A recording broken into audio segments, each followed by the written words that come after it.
You do it.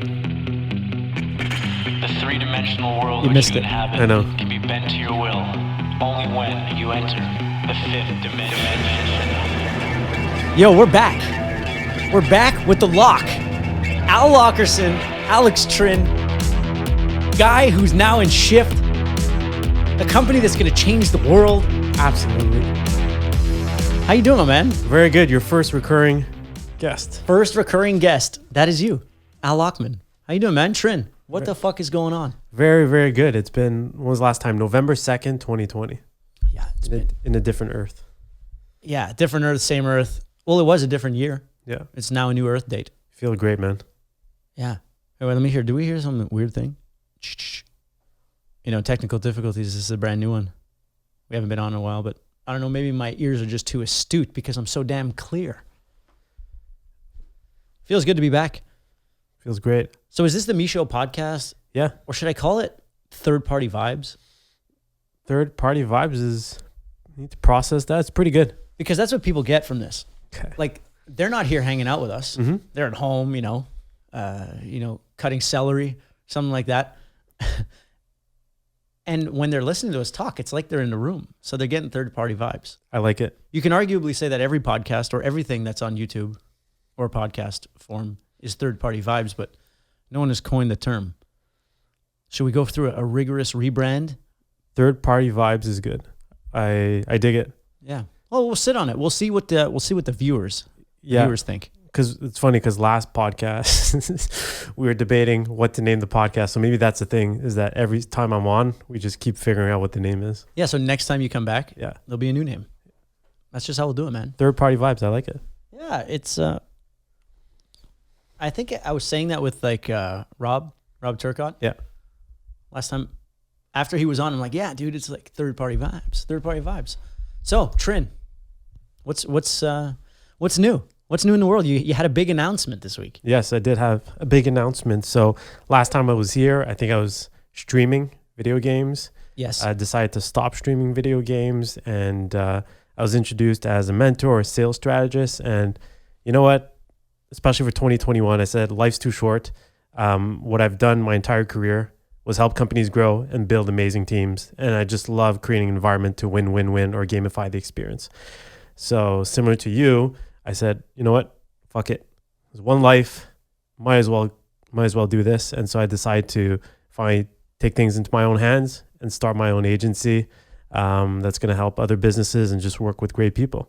So the difference being that beforehand you were working within companies, optimizing them. Yeah. And now you're like, you know what? Why don't I just start my own thing? Exactly. So that I can provide this service to many different companies that I vibe with, companies that I'm into, and provide them that kind of thing rather than you being under someone's umbrella. Yeah. Now you can actually hire and build your own teams to deploy on different companies. And that's essentially what you were doing in other companies. Like you were hiring your team. Exactly. But you didn't have the independence if a company was limited in any way in terms of their goals or what they wanted to do. Yeah. Because you want a company to grow as much as it can. Yeah. You don't want it to be capped. Exactly. And so that kind of turns you off. Yeah. And,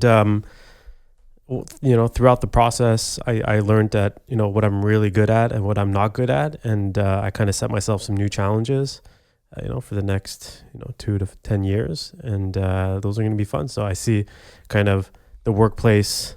There's a lot of things that can change in the workplace. And that's what I'm hoping to do with kind of Shiift as well. What kind of things do you, off the top of your head, do you want to change in the workplace? So I think, especially with the new generation, people, want more than just money, as a value exchange. They don't really see it as a job or career. They want to learn things. But there's this kind of, last time we talked about, not at a corporate level, but kind of fulfillment coins or, confidence points of things that you achieve. And so I think I can create that setting very well in the workplace, that you come to work, you're able to showcase your talent and kind of get that kind of fulfillment coin in exchange that comes with obviously money as well. And I think if I can create that for multiple companies, you're going to start to see a shift, no pun intended, in terms of how companies are ran. So that's kind of like my next challenge. I think that's a great challenge. It's something I've always struggled with.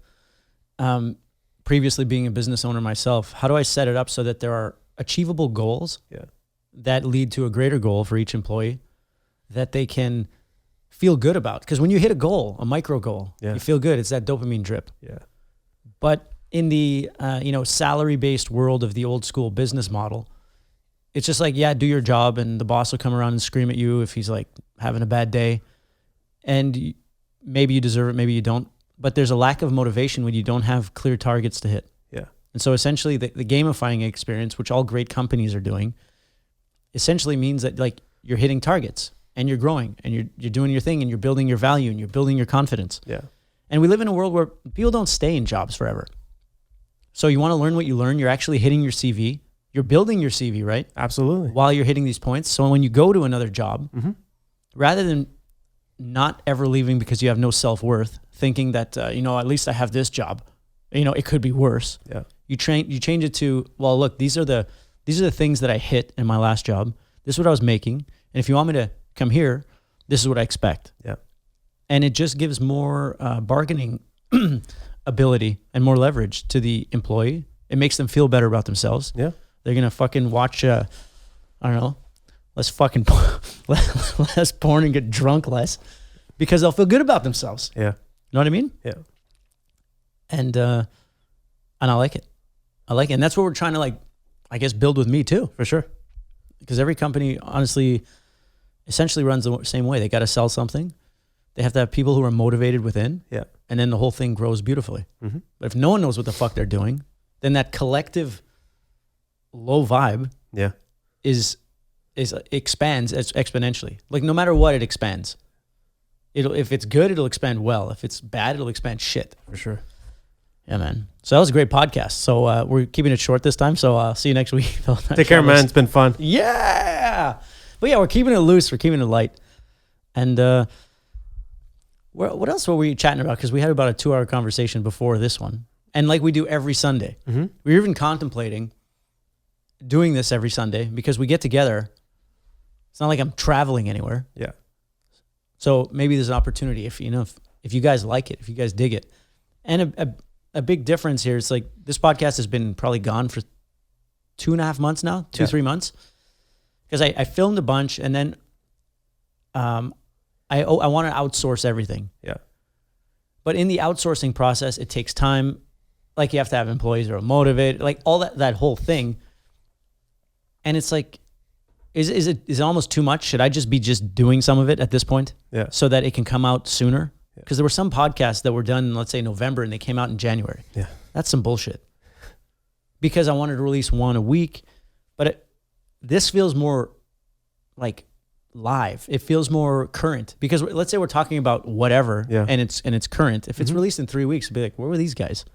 Like now we can talk about Justice League. If this thing comes out tonight, we can talk about Justice League. Absolutely. And it's going to stay relevant. Yeah. And we don't have to just talk about because I had a lot of spiritual, people like coaches, stuff like that. And while that's great, that's not my entire thing. Just because I talk about like the 5D and time travel and all that stuff, I like to apply the philosophy to my life, but also it's like, it's fiction and fun. And I love comic books and movies. And I just want to talk about anything because consistency is the key, my friends. Agreed. And when I'm sitting at home thinking about, what should I do to change it up, because this is just, like I told you, it's just a derivative of Rogan. There's a pink background, but it's pretty much Rogan without Rogan and without famous guests. So who the fuck is going to watch this? But you build and you talk about good stuff. And as people trickle in, they start to, find value. And it's, I guess, analogous to anything else in life. From your standpoint, as the Shiift, I don't know if you're a CEO or whatever, a guy in Shiift. Sure. Founder. Yes. Co-founder. Sure. Co-founder of Shiift. Yeah. For a guy like me who doesn't have the same business model or a product to sell per se, where I'm building brand almost before product. Yeah. Which is weird. What would you say as goals to keep me motivated to do my thing? I stopped doing the podcast because there was diminishing returns. Sure. I was doing them and it's not like anything was moving. Yeah. So as a kind of advice is, I would say, and the reason why Shiift is going to work is because my goal is to build a team, right? I know if I was to do Shiift alone, it's not going to work. So a suggestion even for you is to get someone to be part of the MISCHO team. And there are a few team members here and there, but if you can surround yourself with kind of like A players or just people that you vibe with, it's going to help, build so much momentum. And tying it back to the Justice League, that was kind of the pitch to every single superhero. There's just something about working with other, people that think like you. It just propels everything to the next level. Yeah, it really does. But in that same token, when you're at the beginning of a business here, and you're selling a product that doesn't yet exist, right? Because I guess my model is put out content, and then a fraction of those people will buy my stuff. It doesn't mean that for this particular business venture, there's millions of dollars of venture cap ready to deploy to employees. So what do you recommend there? Or what do you say? So you said you had done kind of a TikTok live and there was a lot of engagement and you felt like you brought a lot of value to the community, right? Totally. So something, not that that's your product, but it could be kind of like your weekly show. And if weekly becomes too much, make it bi-weekly. And so again, from other businesses that I've analyzed, it's like the closest thing I could see is like a Twitch streamer. Obviously you're not playing video games, but for an hour, there could be people that really love your content because you're providing value besides the music, which is great. You're providing good vibes, you're providing just entertainment. And then from there, you're going to be able to build fans. So if you launch kind of a show on a weekly basis, people could, subscribe to you. And then from then on, it's going to take so subscribe. Do you mean subscribe and pay? Yeah. Or like they could watch it for free. And if they really want to just support the cause and they just love the branding, they love the vibes and the message that, Yeah, but the question is, how do I get team members to work for free? Okay. So that's a great question. Right? Okay? Because there's, like I said, if there's, for this particular venture, no income coming in. Yes. How do I get players to play on the team? And I have to be a great salesman. And there is a team member that I have. Who's ready to rip for sure at all costs. So, and that's like, that's a great question. That's like a CEO boss move. That's a great question. And you'd be surprised how many people are out there willing to work for free. So 2 days ago, I finally came out and said, hey, I'm launching my own company, Shiift. And then yesterday I put hiring, and I kid you not, I got at least 50 DMs saying, I would love to be able, how do I apply? I would love to be able to work for you. So step one is just putting it out there. And then, so step one is just putting it out there. Never thought about that. So just say, hey, I'm looking to hire. Maybe it's like, and I didn't even know. Right. And, it's just like we were discussing before, limiting beliefs. It's like, if I put this, who's going to work for free, vice versa. But and that's the new generation as well, is they're looking for more than just money. They're looking for just the vision and a cool mission to be able to, and being part of a cool team. Okay. Yeah. All right. And that's for one of the other businesses that I invested. That's how we were able to grow from 1 to almost 10 employees. And like all we did is post a job post and they look at all the content, and you have more than kick-ass content. Just, working for you or with you would be, an amazing thing. Yeah. And maybe with the help of Shiift, you can like give people the goals. Cause I'm not the greatest at like, cause I guess I'm the creative. Yeah. I'm the artist. I'm kind of emotional in the way that I run a business. Yeah. So people have a lot of questions for me, and it's just not my thing. And people would, I'm telling you, would love to even intern here. And one of the examples is one of the big streamers I follow, Nick Merckx. Everyone has a Gary, Actually, you know what? You should put that out. Looking for Gary. A Gary Delabate? Yeah. Gary anything. And, even if on the days that you don't feel motivated to do a podcast or live, that person, they're going to, give you that extra push that you need to like, okay, this is going to get done. Okay. Like I wasn't really feeling to doing this live, but now that I'm live, look at all the response I'm getting, and vice versa. Totally. Like I got the same feeling in the reawakening when I posted a couple of TikToks and my time travel stuff and said I'm from Earth 2137. Yeah. And so they got a lot of views. People in the comments tell me I'm a fucking psychopath. Yeah. And I respond in a fun way. But then I did a live, and it was so engaging and so fun. And I explained, I'm not actually a time traveler. It's just a branding thing. This is how I envelop my art. Yeah. Like, you never even would have been here if it weren't for that. But yeah, it pumps me up. And when I have people working with me, it's much easier to not let them down than it is to let myself down. Because if I say, oh, I'm going to do it on Friday and I don't feel like it, fuck it. I got no one waiting on me. Yeah. But if I have someone I'm working with, like, I won't be late.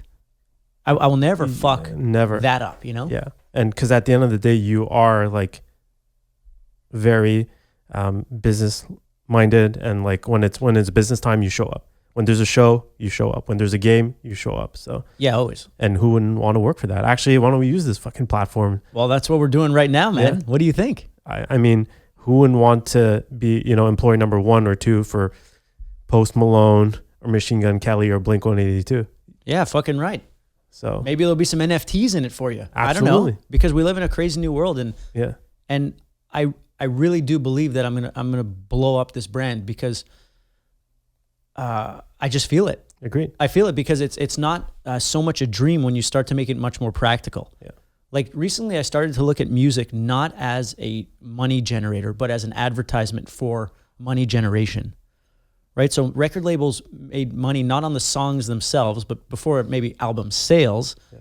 The artist only got a cut of that, but they made money on the road. They made money selling other things. When Blink-182 comes with an album now, okay, sure, there's some streaming revenue because they're like huge and they get a ton of streams. But for the most part, they're making their money on their road selling t-shirts and selling mugs or selling something else. Yeah. So I realized, and I've only really been at this, like not doing my other job for a relatively short period of time. But I'm starting to see that it's all just an advertisement for something else. So if I'm making music, I have to be selling something else, because the music itself is the advertisement. It's like making ads and there's no website to buy anything. That's poor business. Yeah. But when you're kind of like too close to the thing, you're just worried about making the music. You're working in the business rather than on the business. And I think that's a very relatable thing. Yeah. But now it's starting to be very clear to me, and actually it's making me more excited because there are more goals. It's like, okay, I love talking about Earth 2137, this parallel universe that I created. Yeah. What if I come out with like one comic book, and I make one comic book and I sell that? Absolutely. Rather than saying on TikTok that I'm literally from Earth 2137, which gets views, but it just gets pisses people off. And to be fair, most people get that I'm just like a weird guy saying weird things. And people who comment are people who comment in general. I appreciate the good comments, but in general, people who comment are kind of weird. It just is what it is. Yeah. But now I'm pumped because I watched 2 or 3 seasons. I watched pretty much every episode of The Toys That Made Us. Yeah. Did you know that Transformers was not, they didn't make the toys after the show?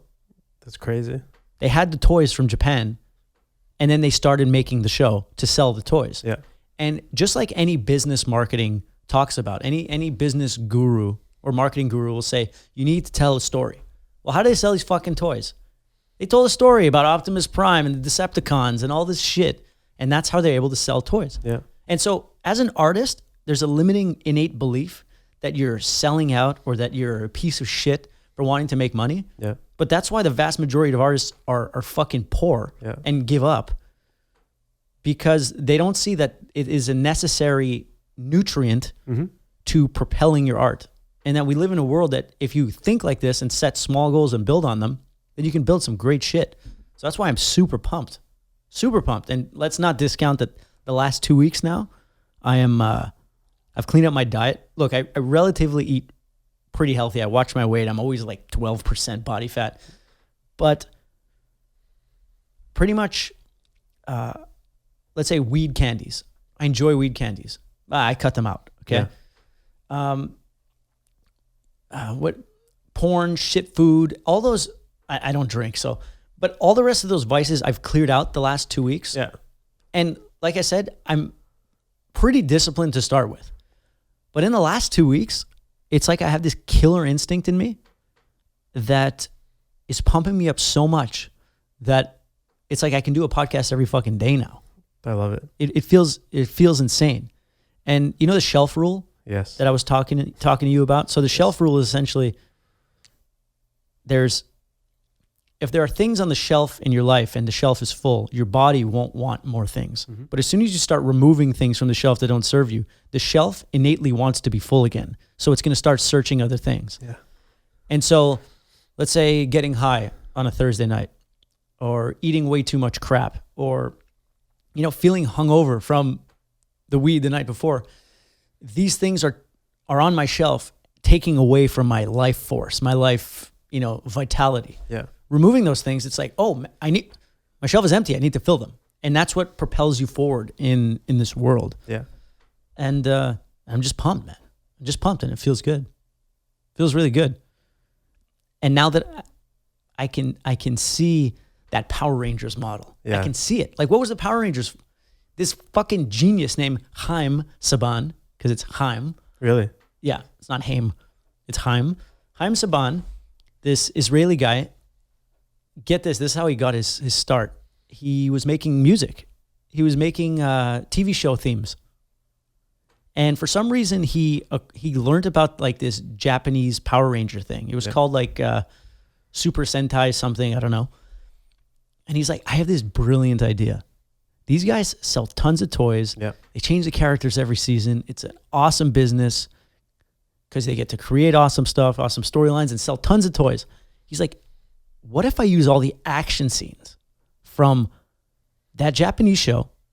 I hire 5 unknown actors in the States. We film all their scenes separate. Yeah. And then we mishmash the whole thing together.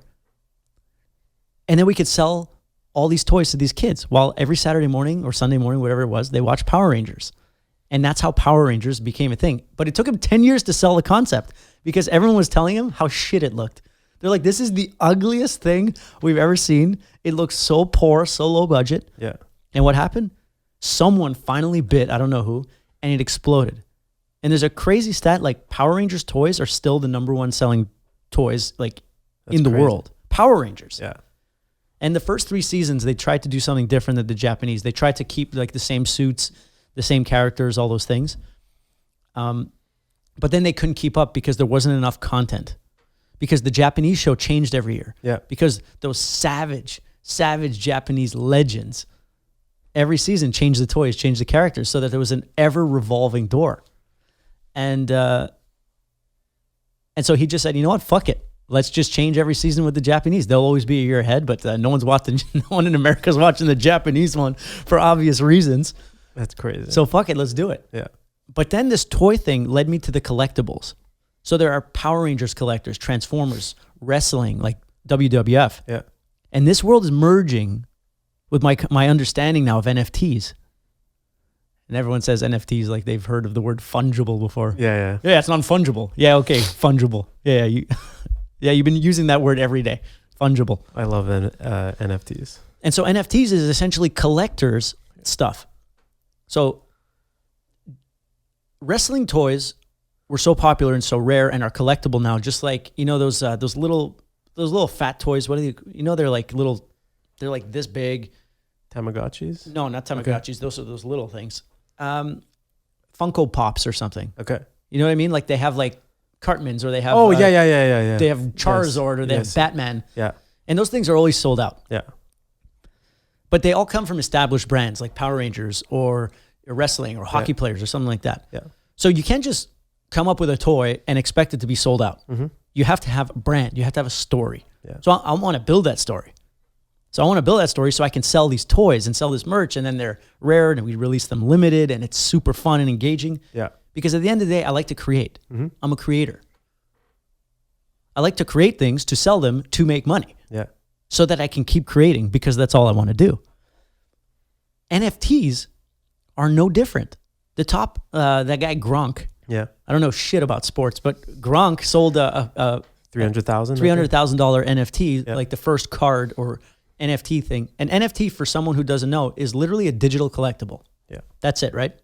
It's a digital collectible. You can't put it on a shelf.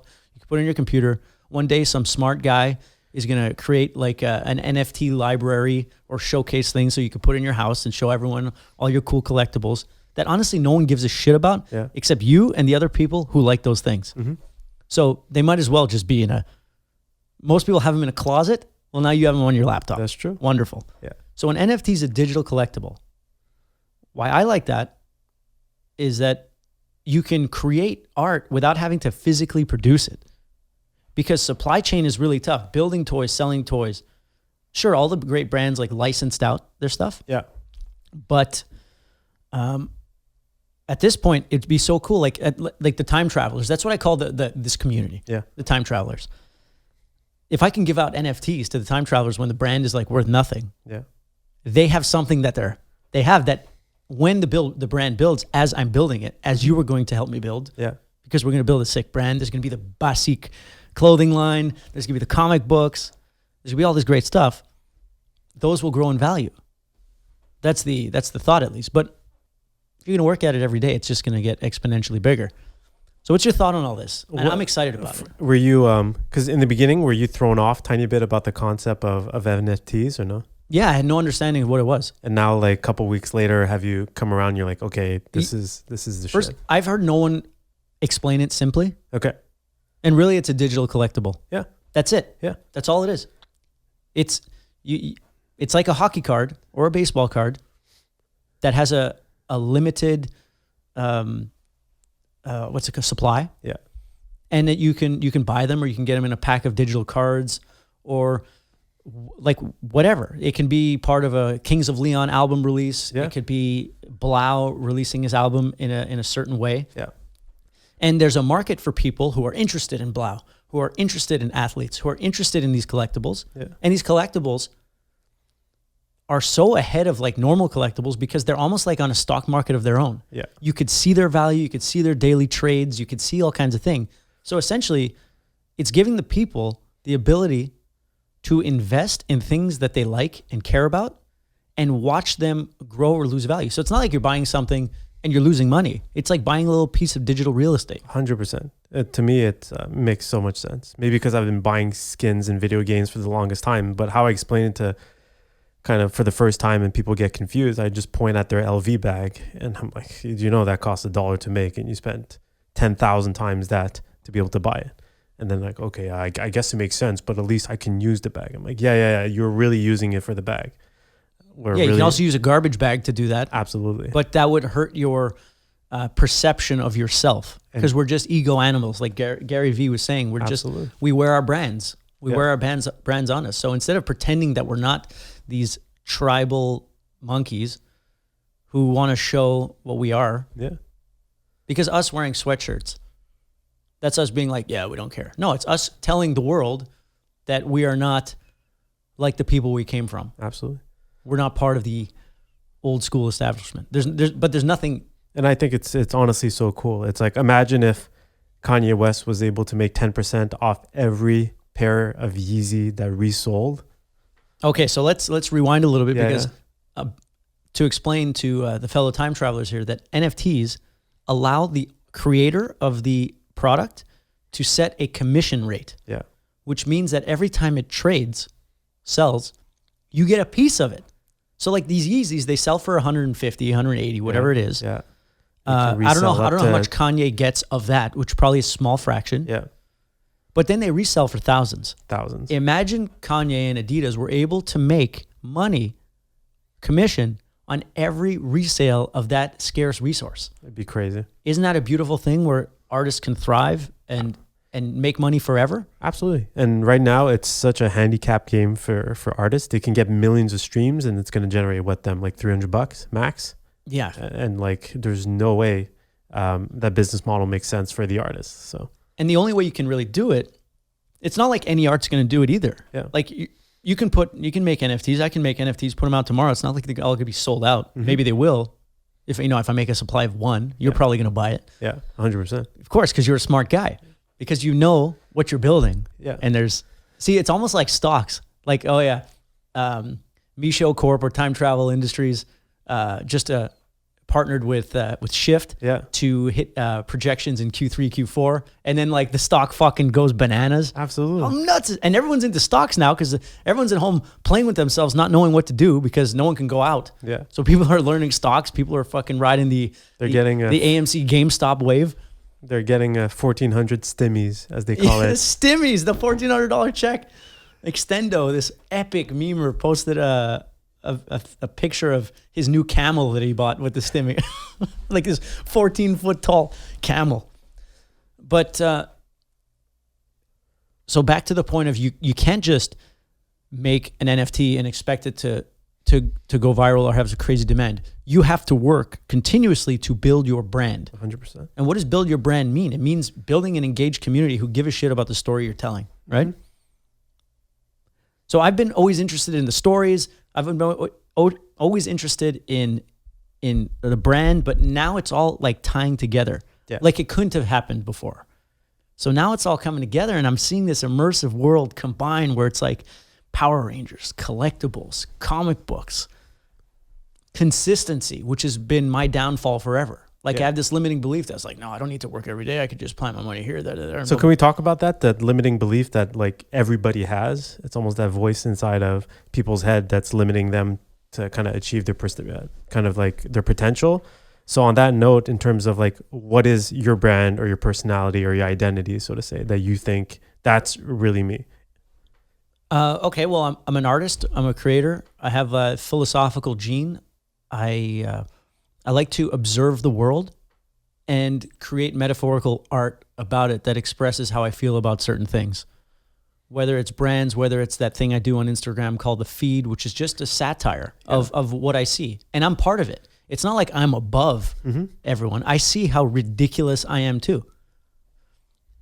But what is my limiting belief? My limiting belief is that probably I come from, upper middle class family. Yeah. My dad was the boss of his company. I always thought I had to have a company. He passed away. I ran the company. Yeah. And for some reason, I don't know, not for some reason, I guess it's just my programming. What I saw didn't coincide with what I have to do. So in order to build anything, you got to work every day at it, do it. And that's the bottom line. So there's always this limiting belief like, oh, you're not a YouTuber. You're not a fucking like equivalent to like a cam girl. And there's nothing wrong with that. They're all building their lives doing consistent work at all these things. And I did that for like 8 years, consistent. Yeah. But I guess maybe I was shell shocked from the business stuff. I sold it. But now I'm starting to see the only way to build anything is to fucking grind it every day, to enjoy it, to make sure it makes sense. Because it's easy to grind and make minimum returns and continue to do that grind. And because that's, most people don't have my predicament, which is being, having money in the bank. So you don't have to worry about that thing. But the opposite is true, I guess, for a lot of people where there's this grind, but minimal returns. And you just keep doing it, not thinking about what else you can do for more returns for your value. Yeah. So I guess that's my limiting belief because I'm transitioning from business manufacturing a product, a specific thing, and now going into this art world. And I guess I had the disillusion of thinking that art is different than another business, but now I'm starting to see it's the exact same. Yeah. And so in order to sell my products and build my brand, I have to do that same work. Grind. And grind to me has a negative connotation. Really? Okay. Yeah, I guess so. Because it's grinding doesn't sound fun. I don't feel like grinding. I don't want to grind my teeth because then I'll have no more fucking teeth. Yeah. You want to grind? Hey, what's up? No. Yeah, no, it's cool. But what did my dad do to build his brand? Because at the end of the day, my dad built his company. How? By going out and selling himself every day, making it enjoyable for customers to deal with him. And I did that for years too. Mm-hmm. But there was so much going on and it was so complicated. And there was all this, drama and stress and all this stuff that I guess my limiting belief came from not wanting to have to do with that world. Yeah. So I sold, I gave myself a few years runway. I'm cool. But now it's like, well, I'm not just going to spend money on the ads, which is my music and videos, because that's ridiculous because it's not leading to anything. But now it's all tying together and it makes a ton of sense to me. The business model makes sense. There's going to be fucking clothing lines, comic books, all this thing. Time travel entertainment, baby. I love it. Because you go to the gym quite often, no? So it's like, just set up that same environment for your career and you're good to go. Exactly. And it's about commitment. Yeah. I was committed to that old thing, and every time I committed to anything, I killed it. I conquered. But whenever you're in the gray zone and you're not committing, you're losing. Yeah. So now I'm ready to commit. Well, I am committing. Because as much as you might see all the posts and the guitar and the studio and the that and that, I could be doing way more. And because I was working, other investments, I have other things that kind of can take up my time, but not really. They're more of a waste of time. Yeah. It's like investments. You can watch them every day, but it's like watching the grass grow. You placed your money in companies you believe in. They're growing. Yeah. They might be down today or this week, but they'll be up next week. Watching that and saying you're doing work is fucking horseshit. Mm-hmm. So that's another thing. When people say, I got no time. Do you know how much time I have? You work, 90 fucking hours a week, and you still watch Justice League this morning from 5 to 9. Yeah. I watch movies every night. I have so much time. Honestly, I think my problem is I have too much time. That's my problem. Yeah. But yeah, man. I've been talking a lot. No, it's all good stuff, honestly. I know. Like, people are going to love hearing the stuff and kind of the transformation, because some people have that same issue too, that they're like, what am I supposed to do? And what do I do with my time? Just fucking do something. I guess my situation is no different, than another person's situation who is doing something that's giving them comfort, because I have comfort. I have financial comfort. Yeah. But they know that they want to do something more and they want to do something better. But the comfort is so fucking comfortable, just like for me, like I could do nothing for fucking 2 months and it doesn't matter. Yeah. And it's analogous to staying in a job that you do your thing, you do your time, but deep down that you've got something more in you. For sure. That you want to do. Yeah. And you might take out the notebook, or at least I'm speaking for myself, and you put it on the coffee table at night while you're watching TV and you don't fucking touch that notebook, but you tell yourself you're going to do it. And then there's all these thoughts of like, oh yeah, I'm going to do this. But you're not doing anything.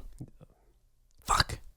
So I got to just do it. I have a kind of a theory there. It's because we all go through that, and it's like, I don't think you do, man. You're like superhuman. I don't know. I do, but it's just, does a helping hand come along, or is it internal that you just have to, kind of grind it out yourself and have that self-starter and proactivity that's like, I'm just going to go out. I don't know what's going to happen, but at least I know I'm going to be kind of productive. Like, you're asking, is that an either or? Yeah, I think it has to be the self-starter, like no matter what. Yeah, because I had to self-start it within me. Always, yeah. And that or is it, no, because it triggers from the self-awareness, and then you're like, okay, I'm just going to self-start, because it's logic at the end of the day, right? Yeah, it's logic. Yeah. And when the shelf is full, there's a lack of logic. Yeah. They're inversely related. But as soon as the shelf is empty, logic starts to kick in. Mm-hmm. For me, it starts with myself. Yeah. Because, you can offer me great business advice, because that's what you are. Great business advice. Well, number one, you're a great friend. But business advice, if my shelf is full, you're going to be like talking to an automaton, an NPC, someone who's in the passenger seat of the machine. And for the last month or so, I've been even more. Yeah. I've been a passenger in my machine. And I guess you hit a point where you're annoyed. You're like, yeah, I've been blah, blah, blahing. Like I'm so straight up with people. I'm so cutthroat in terms of love and honesty that when someone's telling me something, I'm just like, that. But I'm the blah, blah, blah. I've been fucking blabbing. You know that song, Listen? Yes. It's that song, Listen, that I wrote. My fave. It's that. But as soon as I get my head clear, which only happens when I get rid of anything that doesn't serve me. Yeah. Like I was saying, edibles could be booze for you. People, whatever, XYZ vices. Mm-hmm. As soon as I get rid of those, which is always difficult the first 3 days, after that, I'm in savage mode. It's like, all right, let's make things happen. I got energy now. Yeah. Whereas before you're like, oh, one thing in a week is too much. And sure, I've still been recording nonstop. I've I also don't give myself credit enough either, where I think I'm never doing enough, but I pretty much wrote and recorded and mixed an entire album. Yeah. Which is almost ready to come out. Did a video, just released Boom Boom Boom. So I am doing these things, but it's I guess what pisses me off, or what I see as a lack of work, is not working on my business, working more in my business. So it's easy to get lost in the creation. Yeah. It's the classic like engineer syndrome that I only know on a limited way because I worked in a manufacturing company with engineers. Mm-hmm. And when there's a lack of like practical goals, the engineering is always worrying about stuff that doesn't perhaps matter. Yeah. Because you just got to put it out into the ecosystem and then make it better. Mm-hmm. So yeah, that's where I am. I forgot what I was talking about, but no, that's it was kind of going back to that self-starter. But look, self-starter. Yeah, it's at like, least you're aware, and now you're gonna change shit. Yeah, I get annoyed, and I'm like, all right, let's rip, because that's what it's all about. Absolutely.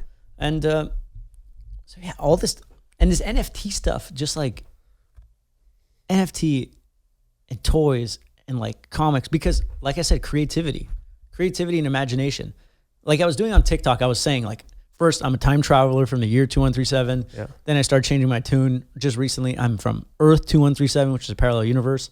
And those things get views. But I'm pretty sure they get views, A, because of the aesthetic. Yeah. First of all, it's bizarre. Mm-hmm. I'm wearing my tracksuit. And I'm saying weird things. But for the most part, I'm only really giving any value when I'm in a live situation. When people are asking me questions and I'm talking about, okay, yeah, I'm not actually a time traveler.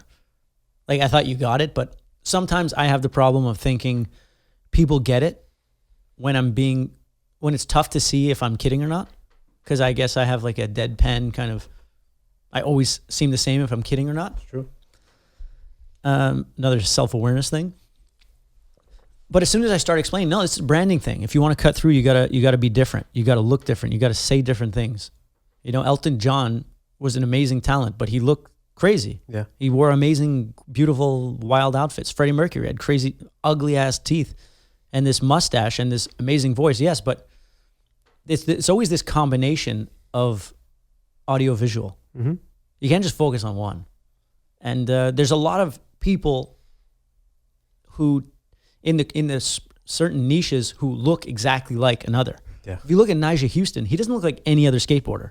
He's dressed kind of like a surfer volleyball player, where everyone else is wearing like these baggy jeans and those big shirts, and like consciousness or like the mass of people are very binary. They either see something different or they don't. Mm-hmm. One-on-one, when you start talking to someone, yeah, you can see, oh yeah, there's small little differences and details and all these things. But for the most part, marketing is a binary thing. You stand out or you don't. Yeah. You're the same or you're not. But you have to have the balls to look different, because when you look different in a niche, you're going to get made fun of until you hit quantum warp. You know what I mean? Absolutely. Until you get huge, you're going to get shit on. Same in your family. If you stray from what you're doing in your family, before you're making more money than they are, they're going to talk you down from it. Yeah. It's just the way she goes. Like, don't even feel bad. It's just the program. The machine. So that's just what it is. Heath Ledger Joker. He came out. They said, what the fuck are you doing, Chris Nolan? This guy sucks. This guy rides a horse and he plays in like princess movies. And then he was the best. What'd you think of Jared Leto? I loved it. Nice. I loved it. His was he as cool as No, his laugh was kind of annoying. Yeah, but what I can say about that is it's original. That's true. There have been so many great Jokers now that it's way easier to emulate. Like, it would be easier to emulate than not to. It's true. So it's like, how many lanes were left open for him? Really? Yeah. And at the end of the day, I love the way he looked. I love how seriously he takes the role. And knowing Jared Leto, he probably didn't want to be like every other Joker. No, exactly. The guy has big balls. Yeah. To even take that. Yeah. Even take that role is a tough thing, because you know you're going to disappoint all the haters, or you're going to just piss them off because they're haters. But you know what? I liked it. More power to him. I thought he looked super cool. Yeah. I didn't even care about the other Joker look, like the David Ayer one from Suicide Squad with the damage and the teeth. I didn't give a shit. It was different. And it's like so norm and cool to like, oh, I hated the Jared Leto Joker in Suicide Squad because that's what this safe thing every fucking person says. Yeah. I thought it was pretty sweet. Was his laugh annoying? Sure. Oh, he was cool though. But he's supposed to make your skin crawl. Yeah. And that laugh made my skin crawl. Whether it makes you skin crawl because it's evil or it irritates you, results are results. Spoiler alert. And just for confirmation, anyways, part of the movie, he offers a truce to Batman. How about a truce, Bruce? And did I hear it right? But did Batman kill Harlequin? Is that what he said? No, I don't think he killed her. I heard I wasn't, maybe I missed it, but I just caught that she died in his arms. Okay. But I don't know, maybe he killed her. Yeah. But why? How does that impact you? He said fucking too. No, he said fucking no, because like he tried to trigger Batman, which I guess he did, and Batman fucking came right back. Yeah. Yeah. He fucking gave him the gears, as Donald Ardikas would say. Gave him the gears. I loved that movie. It was good. It was so fleshed out. It was so long. It was so beautiful. Yeah. There was not enough slow-mo for me. You know, some critics say, oh, too much slow-mo. Fuck it. For those who are thinking about watching it, it's also a movie that you can multitask and do two things at the same time. Because I was up at 5, I watched it, but I was doing other stuff at the same time. And it works. I got 2 fantastic screens and it was cool. Okay. Look at you. Yeah. Well, I don't know if I can multitask that. It's okay. But we're wired different. Yes. We have slightly different algorithms. That is true. But that's all good. That's all good. But that Snyderverse is pretty much dead now, from what we hear. Like he birthed Aquaman and he birthed Wonder Woman. Mm-hmm. But this story apparently is not going to continue. Okay. No one wants to see a Cybertron or Cyborg? Yeah, Cyborg. I didn't mind Cyborg. Everyone said he was like the heart and soul in the movie. I thought he was like just kind of like he was cool and he got obviously he got better as the movie went along. Yeah.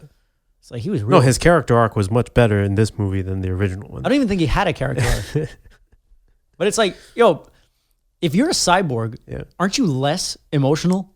That's true. You know what I mean? That's true. Like the whole idea of you being a machine is that you don't have like these neurotransmitters and these chemicals that are making you sad all the time. Yeah. He was like a 14-year-old. I get it. Your limbs got blown off. You have no more dick. I get it. But you know what I mean? He was like, he's pretty mopey. That's true. He's pretty fucking mopey. I love Ben Affleck, especially slimmed down Ben Affleck at the end. He looked great. Looked healthy, looked vibrant. Oh, that's what I wanted to ask you. I knew when I watched it podcast, that fucking place, Dream House or no? Fucking right. Oh my God. All I could think of was fucking. My Place? Yeah. Yeah. That place that Bruce Wayne lives in at the end of Justice League, that is my fucking house in 5 years. We can make it happen. And you know what? I'll be the Martian guy flying in every Sunday for a podcast. And then I get the fuck out of there. That's Lockheed the Martian Manhunter. Yes. How great would that be? Yeah. Fuck. Yeah, that place was epic. It was so nice.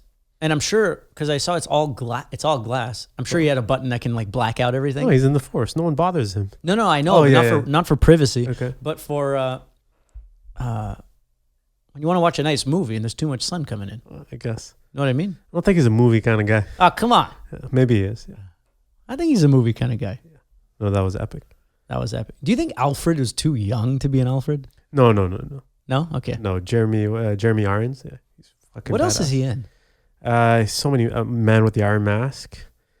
He's in this movie called Margin Call as well. It's very cool. Never heard that. Yeah. No, but I've seen him before, and he's a great actor. I really enjoyed him. Yeah. It sucks that we're not going to see him anymore.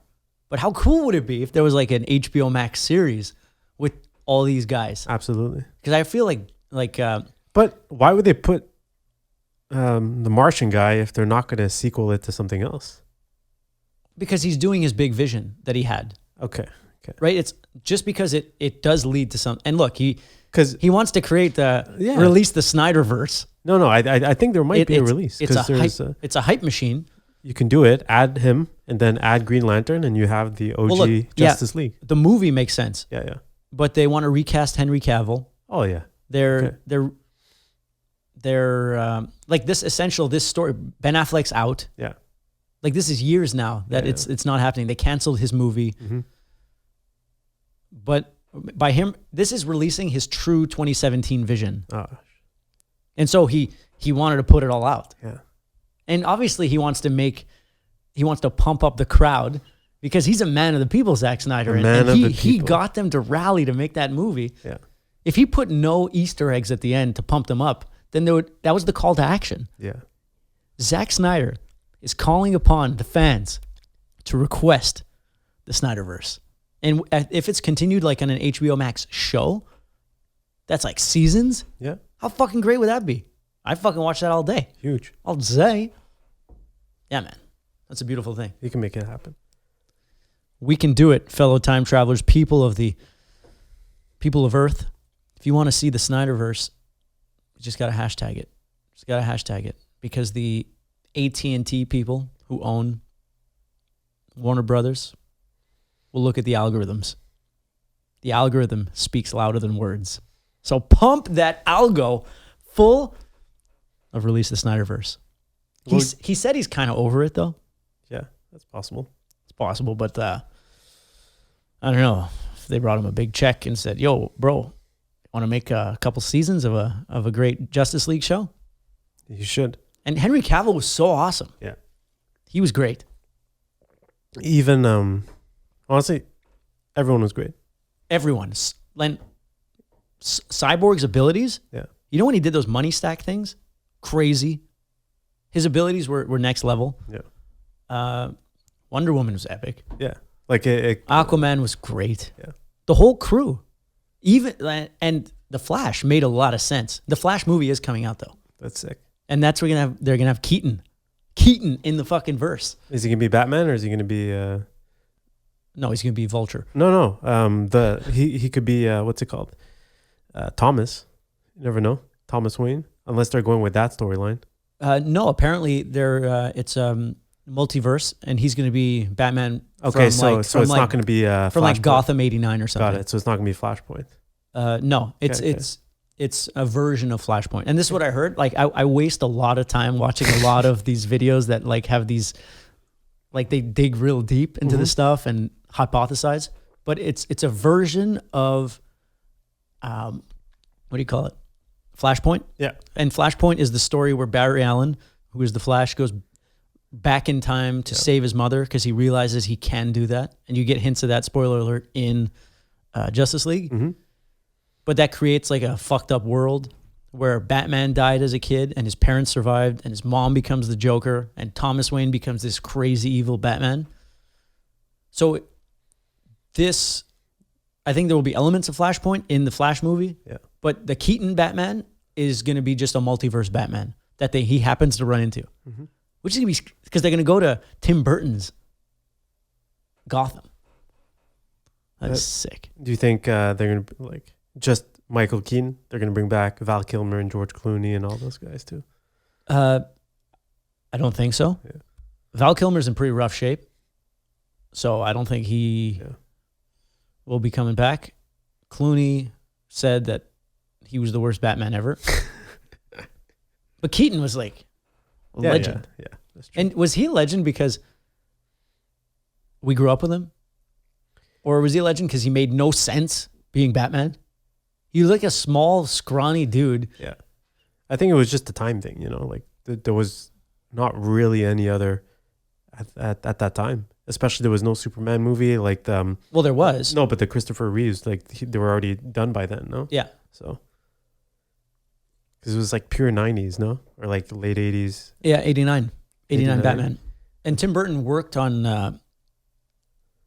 Tim Burton and Michael Keaton did the Beetlejuice. And I guess Tim Burton really likes to shock the subconscious mind by putting people in roles who you would never imagine. Yeah. He has such an amazing like vision of what he sees that no one would ever do. Like he makes the move that no one would know. Yeah. But if you ask people now to make a Tim Burton looking movie, they could because they all have the same like angles, that everything's like That scissor hands look, the crooked window shit. And the frames per second. Yeah. How he cuts the movie and things like that. Yeah. Oh yeah. Does he do? Yeah. Whatever it is. Same thing with like the dog there, the cut up dog, and then like how they move from scene to scene. What cut up dog? There was the movie with the dog that Tim Burton did not too long ago. Oh yeah. You're talking about like that cut frame. Yes. Oh yeah, but he doesn't do that in Batman. That's like Nightmare Before Christmas. Sure, that's like animation. Yeah. Where it's like they literally take a picture of every movement, which is bananas. I can't remember what that's called. But lucky, that's 55 minutes. It's okay. How long you want to go? I don't know, as long as it's interesting. Okay. So is this something? Let's talk to the fellow time travelers here, because this is fun. Absolutely. Like, so let's talk about this. Am I lazy that I don't want to like reach out to like random people that I don't know to like get on the podcast and do it digitally or virtually? Yeah. Because I'm not interested in that. Like the comedians, they don't do that. Some people just talk by themselves. That's true. I don't want to talk by myself. Yeah. Because I can't. I need feedback from the environment. Absolutely. So, okay, let's deep dive into it. It's like you don't want to talk to other people, or you're just lazy because you don't want to reach out to other like influencers, or like you just like this. No, I really like this. Well, I like talking to you. Yeah. I like talking to like my friends. Okay. And when it's someone else that I don't know, what are we going to talk about? Okay, so I have a good segment to that. So I think if you want to keep this weekly, like you've introduced enough of the people in this kind of multiverse or fifth dimension, right? There's a reason why, Batman doesn't have a comic book with the Red Ranger. It just don't fit, Yeah. But Batman and Wonder Woman, or Batman and Superman, that makes sense. Yeah. So I think it's about, to me, it's about consistency and personality more than anything else. Yeah. I think you've introduced enough personalities that you can make some reoccurring, where people can follow the journey. So my question was, watching, Justice League, you have 7, 8, or 10 kind of superheroes, and like everyone can somewhat relate. Like everyone has a favorite, right? Yeah. Which one was your favorite? Which one do you relate?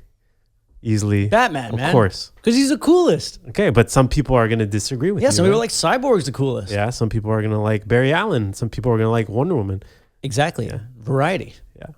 So I think, and we don't see it, but I've really seen it this week, is we are to some people that inspiration, and that's that kind of like hero figure. And we just got to double down on that. Yeah, and let's get real. Let's say people that I'd potentially want on the show. Yeah.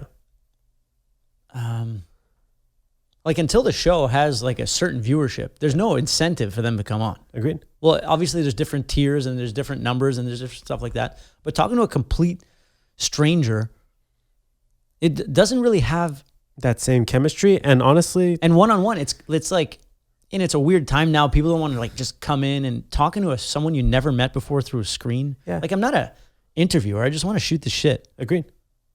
And we always talked about this when we first talked about the MISCHO podcast. You were always gonna be more of a Howard Stern than a Joe Rogan, Yeah. Yeah, I think so. Yeah. Like Stern does have amazing guests on. Yeah. But the people who are on every day, it's when he's yelling at his crew, when he's yelling at Fafa Full High, Yeah. When, what is it, Ronnie the limo driver? Yeah, Ronnie the limo driver. Fuck, I love Ronnie the limo driver. I still don't have Sirius because I don't have my commute anymore. Maybe I'll just make a commute. That's honestly not the worst idea. They say commutes are bad. I like commutes. And there's no traffic now, really, except Friday afternoon. Honestly, when you haven't been in traffic in a while, you kind of enjoy it because that's your time to listen to some cool shit. Yeah, it's like, it's peaceful. It's relaxing. Yeah. It takes up time. When you're in traffic every day, yes, you want to kill yourself. But from time to time. Are you going to get a driverless car? Maybe, yeah. When do you think ETA for those are going to be?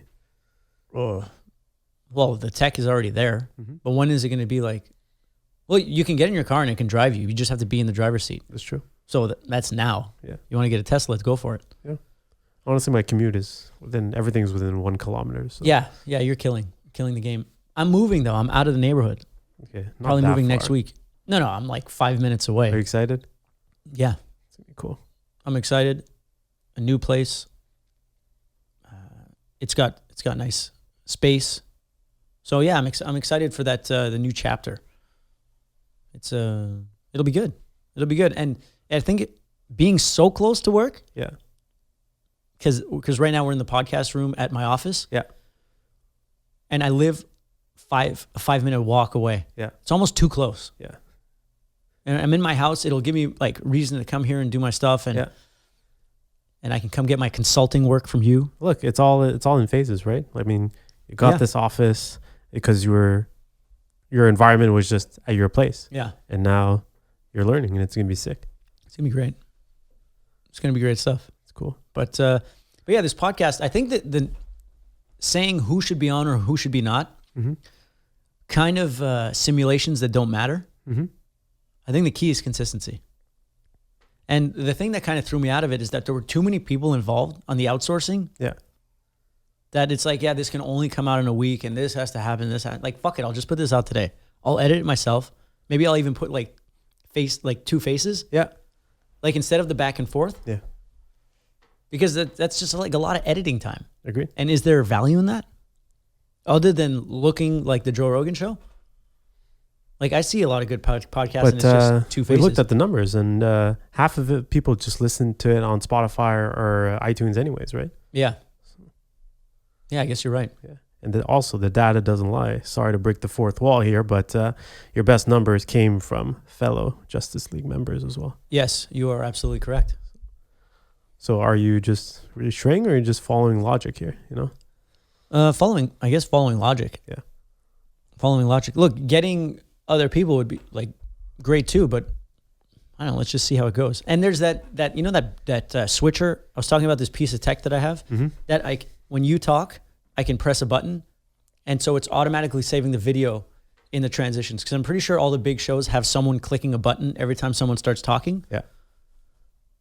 Do you think that it would kill my flow if I had to like press a button every time I had to talk, or every time you talked? Which essentially, instead of the camera saving to the cards, breaking the fourth. Well, we're always breaking the fourth wall. That's what we do here. It's going into this switcher that saves it.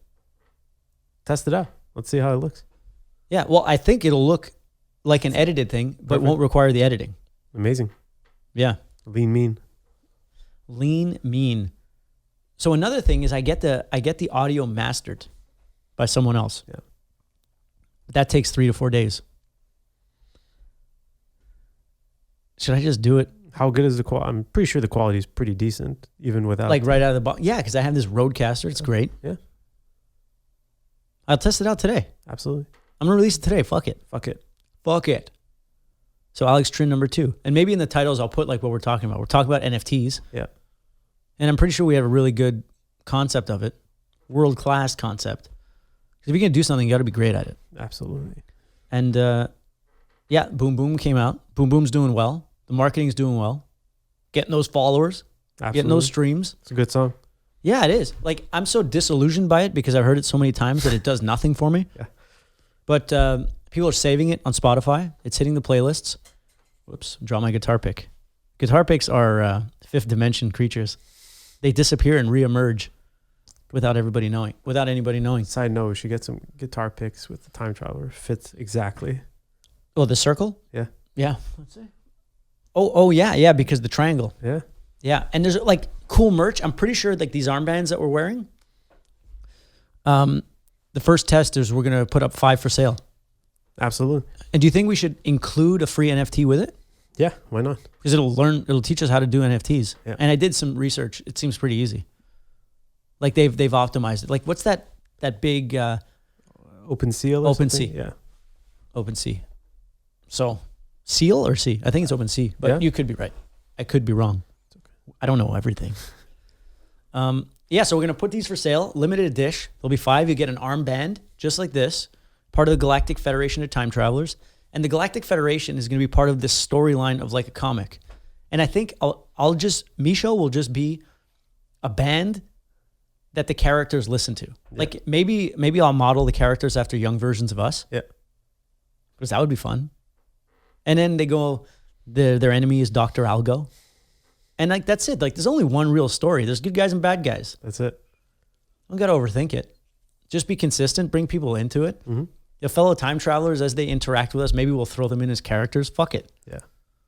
Because I've always wanted to make an immersive world that is fun for the audience to participate in. That's why I do the feed, but the feed is hard to grow on. First of all, I'm using all characters who exist already, like Schwarzenegger, Picard. Susie Q is just some random 50s diner girl that I make out to be a dominatrix. Young Donnie, too. Oh, young Donald Ardekis. What's his name? Is it Herman? Eddie Munster. Eddie Munster, yeah. Eddie Munster. You have the vampire, too, or that creature. Dr. Acula? Yes. Who's the Greek philosopher? Mr. Panos. Mr. Panos. Yeah, Mr. Panos. Norm MacDonald. My brother. Yes. Your manager? Yeah, my brother is my manager. The always discouraging, bad for the brand. Oh, my favorite. The interviewer. That narc. Yes. The interviewer. Who else is in there? I'm going to do one tonight, Sunday night. Cool. Sunday night, live, we got, what do you call it? The feed. The feed on my Instagram story. So that's tonight. So I'm going to like literally edit this thing right after. Do it. And make it happen. So we got the feed. What else? Live. Are you doing a live this week? Am I doing a live this week? Yeah, of course. Tomorrow, no, I'm in studio. Yeah. Probably Tuesday. Or if I finish editing, I might do a live later today. Okay. Crazy. On TikTok? Yeah. But it'll be past already. But I'm going to make them I'm going to make them consistent. Yeah. I'm going to post the times that I do it and that's what it is. I think it's just a fear of commitment really is my problem. It's like, no, I don't want to do that every day. What the fuck else am I going to do? Think about what I should be doing? Yeah. Fuck it. I'll just do it. Holy shit. That's funny. I'm taking more time thinking about what I should be doing rather than doing it. Moron. Fuck. There's a lot of people like that, but it's. Look, I'm not a fucking anomaly. Yeah. I've always been so secure in saying what I think because I know so many people think the same. I just have this. I don't know if it's a gift or a curse of seeing it so clearly though. Fuck. That's true. Fuck. It is what it is, man. What else? So yeah, the album. Let's talk the album. Yeah. So as you know, I make music. I think I make fucking awesome music, but that's subjective. You might hate it, but I think it's fucking awesome. And I'm so proud of it because that is something I've been doing so consistently for so many years. Yeah. That the act of songwriting and production and fucking putting energy into music without overthinking it is something that I think is world class. So I have all these songs. I have like 10 or 12 songs. I don't know how many are going to make the album. Yeah. So I've been wrestling with the idea of, do I make an album or do I make an EP? Or do I just release single by single? Yeah. And another thing we want to add to this equation is that I'm going to approach a label. Yeah. I'm going to approach a label because like I've always thought, no, fuck, labels take everything. Labels take 99%. Labels this, label that. Well, if I see music as just a marketing tool, then if they fucking take 99%, fuck it. That 99% is my cost of marketing. Absolutely. I'm going to get way more people who can hear my music and benefit from the third-party vibes and listen to this podcast and listen to all this thing than if nothing. Right? So that's my mentality. Yeah. And it's not like I'll get signed. Well, maybe I will. You will. We're gonna attack 50 labels. Yeah. And I want to make a trailer. So I've been talking about this trailer, and that was the trailer that I wanted to use to pitch or to allow you to pitch, because you're going to pitch for me. Absolutely. Because you are Shiift, and you're gonna pitch. What I wanted to do was make a movie trailer. My name is MISCHO. On Earth 2137, I sold out stadiums. I did this. I did that. I had it all, and then boom, I disappeared. And then I landed on this Earth, Earth 69. Nice. And I landed on this Earth, and no one knew me, and I got to start from scratch. And so it's like the road to I don't know, to growth and music and fame and whatever the fuck. But I didn't know where to start. Yeah. Because the whole idea is you got to showcase your music and your personality. And to make a trailer, while watching many trailers, realize that you have to have a fucking shitload of scenes to make a trailer, like a movie trailer. Yeah, yeah. But then I saw these 70s, 80s, and 90s old commercials. You know, they're like where it's just like a scroll down of like songs. Like on QVC. And they're like playing all the hits. Yeah. So like I have all these songs. I'll just play the hits make a 10-second visual for each one, and that'll be the pitch. You either like it or you fucking don't. Yeah. Are you gonna put Christmas in Space? Because that's like the closest song that would fit in like those things. Oh yeah, why not? Yeah. Well, should I? It's a great song. But going back to your question, EP or album? Yeah, album. Album? Yeah. You think album, huh? Well, I think I have no choice but to release singles leading up to the album. Yeah. But I think album, because you think of great albums right away, right? Like, what's it called? Nevermind. Metallica, any Metallica album, Blink-182. Yeah, I know, but that's the same thing now about movies versus seasons. Sure. A movie is like an album. Yeah. All the marketing goes to this one thing, and then it's done. There's no more talk about it. Yeah. Whereas shorter things or singles get more talk more consistently for a long time. Like, it's true. Like if there was a big marketing push, like a label behind it, let's put out an album for sure. But who knows really? I'm getting all the songs are 80% mixed. Yeah. I'm still choosing which ones are on it. I don't want any pieces of shit on it.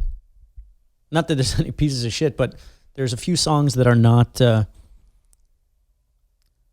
Wait, to be fair, like what I was gonna say is there's a few songs that are not like as anthemic and as, let's say, pop as others. But I think what makes an album great is that there's all kinds of songs on them. Okay. Right? There's valleys and dips so that it makes you, so the contrast excites you, right? It's like, oh, here's a little break. Because they call them album cuts versus singles. Yeah. I just happen to record a lot of singles. Mm-hmm. But the album cuts are the personality ones. Like, I know you don't like Alone Too Long or Microchip or songs like that, but they have a lot of character. I posted Alone Too Long into Discord. And by the way, I have a Galactic Federation of Time Travelers Discord. Yes. Still trying to figure out how to make it interesting. And there needs to be a purpose for people to go in, but people are signing up slowly. So you posted Alone Too Long and they loved it. Yeah. The feedback is like, this has to be on the album. We always feel Alone Too Long. This is a fucking great cut. Zack Snyder, give the people what they want. Give the people what they want. To be fair, 4 people answered, but hey. Well, yeah, it is what it is. But that's what I'm doing. And it's like, I like the idea of full transparency. Yeah. Because that's relatable. And I'm literally off camera, I'm the most transparent. I'm too transparent, if there's such thing. But might as well lean into what you are, because I have no shame in it. Lean into what you are. I love that. Lean into what I am. I explained exactly where I was at with Time Traveler Entertainment. I explained where I was with my album. Yeah. What I want to do, NFT, limiting beliefs. Just is what it is. I'm going to make that trailer. Very excited. Then we're going to lean into it. Because the sooner that I get it, I can give it to you. Yeah. You can use it to sell. And then we get signed and go on tour. Open for Weezer. And then we're ripping. Absolutely. And that's it. Because not afraid to commit. And not afraid to know that I don't know the outcomes. Because, we get lost in, this possible outcome, that possible outcome. You don't have that problem because you have a hypothesis, you test instantly. Yeah, that's true. You don't fucking waste your time on simulations. That's true. As an artist, I guess that's the gift and the curse. Yeah. Because you're like a mercenary. You attack it, you make it happen. Yeah. You have, this is what we want to do. Okay, then we learn. You have 60%, or was it 51% confirmation? Attack. I'm a 99, which is limiting. That Peter Thiel book, is it zero to 1? Yeah, 0 to 1. Is it him that says if you're not embarrassed of V1, you waited too long? For the MVP, yeah. The MVP. So now that's like people laugh about it, but it's true. Absolutely. All right, so when should we set the date for the armbands and the NFT? 2 weeks? 3 weeks? The armband's ready to go. It's going to be more the digital NFT. Yeah, how long did that take? 2 weeks, max. Okay. Yeah. So what, like April 15th? What date is it today? March 21st? March 21st. Fuck it. End of March, I think we can do it. It's just the NFT part. Okay, well, I got to get someone to make the art. Yeah. Well, we have the Ongster version. That's true. We can get some more too quickly. It's got to look real good. Yeah. Okay. And honestly, just this by itself, people would buy. And let us know. Would you be interested in a 1 of 5? Because that's what we do. 5. 5. That's it. 1 of 5 armbands. Time travel armbands. Limited 1 per person. You can't buy all 5. Can't buy all 5. Yeah. Locky. Yeah. He's saying that because he wanted to buy all 5. That's true. Because the guy is a capitalist. What do you want me to do? Opportunist. Opportunist. Hey, look. When a bird sees a French fry, does it have a piece and then shares with the rest? No. They all fucking duke it out. And that's it. All right, fellow time travelers, thanks for hanging out. This might be the best podcast. It is. Let's fucking do it again. Yeah. You want to do it next Sunday? Let's do it. Fucking right. We'll do it nice and early. Absolutely. You'll answer my text next time. Honestly, I didn't get your text. I know. You showed me a screenshot. You got a new phone. You got to clear that shit up. Call Steve Jobs. I'll try. Okay. He's on. He's in the fifth dimension. On Earth 2137. He's fucking living it. That's where he went. Because this is another stupid thing, but there are some people on different Earths. Yeah. Who are there's only one. Like, let's say there's a different version of me on Earth 2137. Yeah. The Elon Musk 2137. There's only one. So he's here. He's here because he's like God status. Yeah. You know what I mean? That's cool. I don't know if it's cool or weird. But I thought about it once. It's not like it's code. Nothing is in stone. All right, so you're going to release this tonight, and then next week we do another one. Yeah, and I'll see how that goes. Cool. And for anyone watching, let us know if you guys want us to talk about anything. I know we don't follow the schedule, but hey, you know what? Let's give the people what they want. Yeah, why not? Yeah. Maybe we can even do a live one. When we get to a certain amount, we can like a certain amount of followers or whatever. Absolutely. We can do a live one because I'll have my live switcher that allows me to go to YouTube or whatever. My live switcher. So I'll try my fucking live switcher next week. Dre's texting me right now. If my brother mentions that live switcher one more time, Dre, it's his decoder. Dre is my brother. Guy's a beast. He's a fucking beast. Yeah. All right, so thanks for hanging out. Let's play you a little taste of Spaced Out, which is going to be a fucking monumental signal. Absolutely. Single. Here we go.